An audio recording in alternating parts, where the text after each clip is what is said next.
BTSनि गुबुन गुबुन जायगायाव 20थि बड'लेण्ड गोरोबथा सान फालिदों।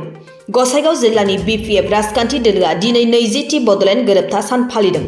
क'क्राझार जिल्लानि गसाइगाव महकुमानि सिङाव थानाय UN गेलेग्रा फोथाराव BTSनि गोरोबथा सानखौ 29 नं सोनाब गसाइगाव बियाबनि MLA रबिराम नार्जारी आरो बारग' MLA सभाराम बसुमतारीजों लोगोसे बारग' मावफुं सोद्रोमा मृत्युंजय नार्जारी मोननि बाहागो लानायाव फालिनाय जायो।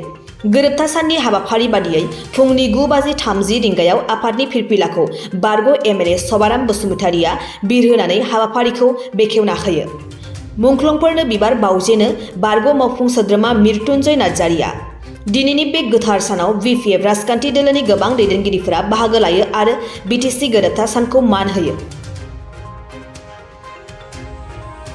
মই আজিৰ এই পবিত্ৰ দিনত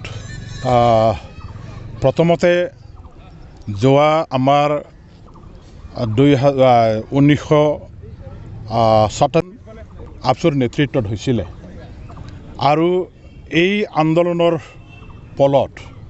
আহি আমাৰ আজিৰ এই পবিত্ৰ দিনটোত BTC গঠনৰ স্বাৰ্থত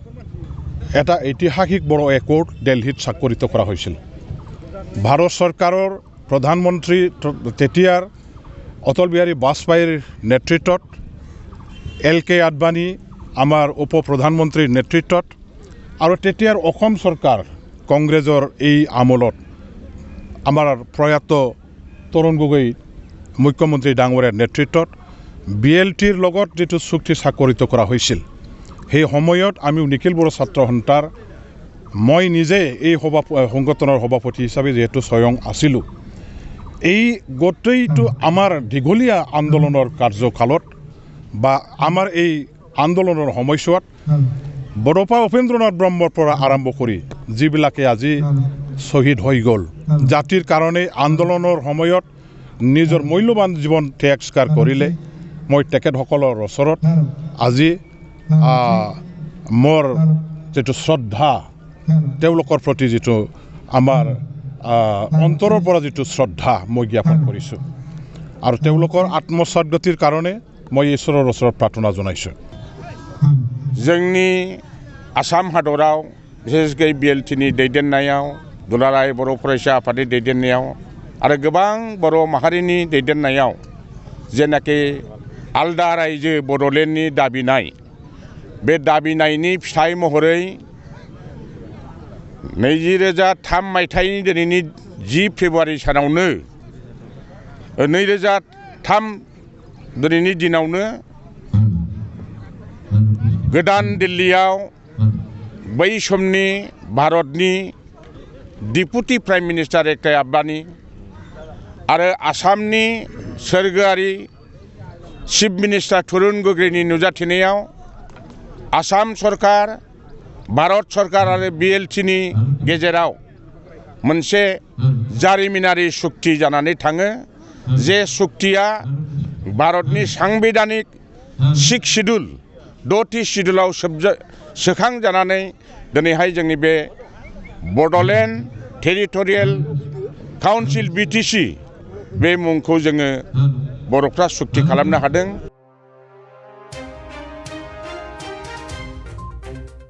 बेबायदिनो दिनै 20थि बड'लेण्ड गोरोबथा सानखौ BPFनि मुसलपुर जिल्ला आफादनि बानजायनायाव मुसलपुर जिल्ला आफादनि मावख'आव फालिनाय जायो।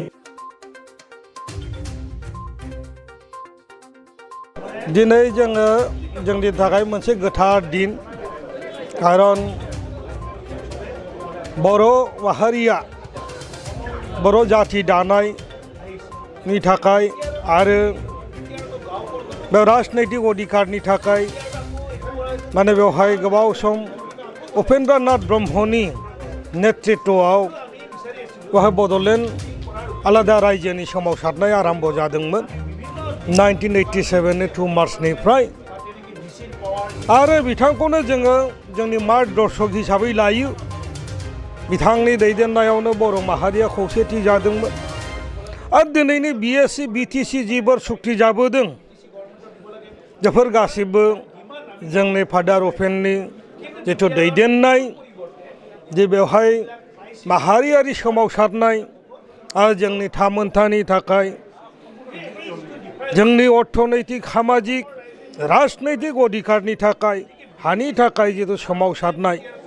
हयथ' बियो दिनै मोनसे समाव बिएसि बिटिसि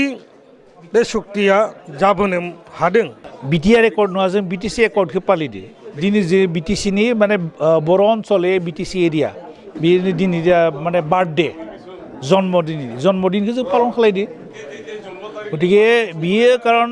पार्लियामेन्टआव दाबो आयेन हिसाबै दोङो बेखौ दाबो माने इ एक्टखौ दाबो माने भंग खालायाखै सेफायाखै गतिके सेफायै मोनसे आयेनखौ जों मानो मानिया आरो बे बिटिसि एकर्डनि जुगेदि जों गतै माने बिश्वआवनो गतै भारतबर्षआव गतै असमाव गतै बिश्वआव जों बर' जिथु इमप्रेसन बर'नि जिथु इमेज बे इमेजखौ जोङो बिटिसि एकर्डनि जुगेदि लाबोदोंमोन दिनै बे एकर्डखौ माने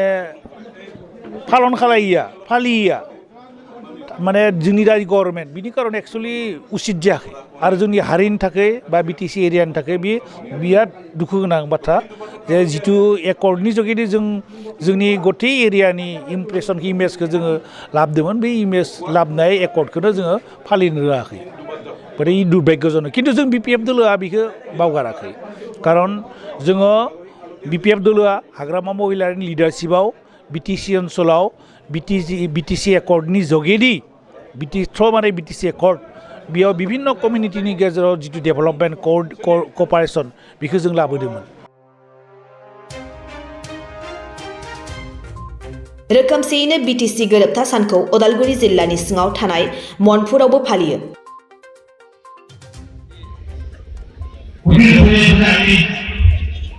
जिल्ला कमिटिर इष्टम बिटिसि एकर्ड डे हिसाबै আমি পালন কৰিছোঁ বিটিচিত আজি যোৱা দীঘলীয়া সংগ্ৰামৰ আজিৰ ডেটত বিটিচি চুক্তি হ'ল এই চুক্তিটো হ'ল আমাৰ সংবিধানিক এই হিচাপে আমি আজি